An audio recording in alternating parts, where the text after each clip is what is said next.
Ilang mga layunin ang isinaad upang higit na maunawaan ang kahalagahan ng paglikha ng Batas Rizal. Isa dito ay dahil kailangan na muling buhayin ang kalayaan at nasyonalismo kung para saan ang ating mga bayani na buhay at nag-alay ng kanilang mga buhay.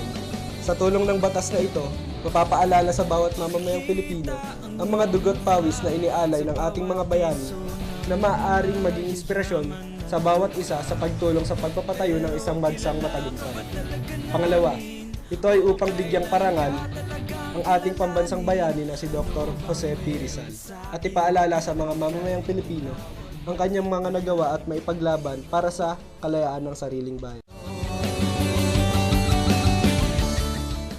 Ito ang magsisilbing paalala na rin ng ating mga responsibilidad bilang isang Pilipino, lalong-lalo na sa mga kabataan. Kita ang mga monumento sa bawat sulok ng Pilipinas, sikat din ang iyong libro. Pero para saan nga ba ito?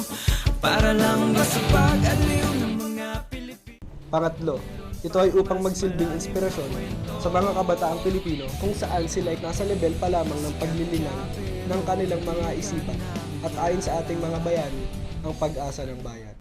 Talaga ang buong mong story.